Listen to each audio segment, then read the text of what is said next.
ذرا آج ہم غور تو کریں، آج ہمارے پاس سب کچھ ہے، بس ایک اللہ نہیں ہے ہمارے پاس۔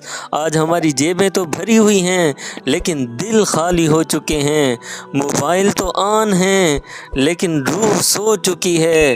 ہم نے دنیا کو پانے کے لیے اس کو پیچھے چھوڑ دیا جس نے ہمیں پیدا کیا تھا۔ قرآن عظیم الشان میں میرے اللہ کا فرمان ہے، وَلَا تَكُونُوا كَالَّذِينَ نَسُوا اللَّهَ، اور ان لوگوں کی طرح نہ ہو جانا جو اللہ کو بھول گئے۔ ہمیں واٹس ایپ کا میسج تو نظر آ جاتا ہے لیکن مصلح کا پیغام سنائی نہیں دیتا۔ ہمیں لوگوں کی ناراضگی کا تو ڈر ہے لیکن اللہ کی ناراضگی کا احساس باقی نہ رہا۔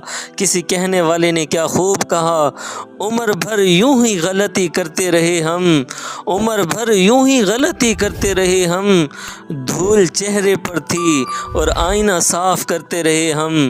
حدیث قدسی ہے، اللہ رب العزت فرماتے ہیں، اے ابن آدم، تو میری عبادت کے لیے فارغ ہو جا، میں تیرے سینے کو بے نیازی سے بھر دوں گا اور تیری تنگی کو ختم کر دوں گا، اور اگر تو نے ایسا نہ کیا تو میں تیرے ہاتھ کاموں سے بھر دوں گا اور تیری تنگی ختم نہ کروں گا۔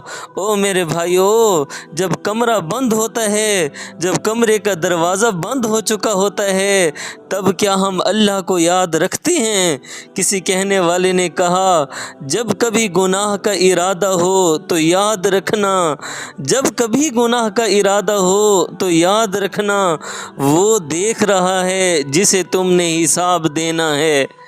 ایک حدیث پاک ہے، اللہ رب العزت فرماتے ہیں کہ اگر تم گناہوں میں زمین سے آسمان تک پہنچ جاؤ اور پھر مجھ سے معافی مانگو، میں تمہیں معاف کر دوں گا۔ میرے دوستو، اللہ آج بھی ہمارا انتظار کر رہے ہیں۔ صرف ایک سجدے کی بات ہے، ایک سجدہ سب کچھ بدل سکتا ہے۔ میرے دوستو، دنیا کی رونقیں یہیں رہ جائیں گی۔ قبر کی پہلی رات کوئی فالوور ہمارے کام نہیں آئے گا، کوئی سبسکرائبر بھی ہمارے کام نہیں آئے گا، صرف وہ رب ہمارے کام آئے گا جسے آج ہم بھول چکے ہیں۔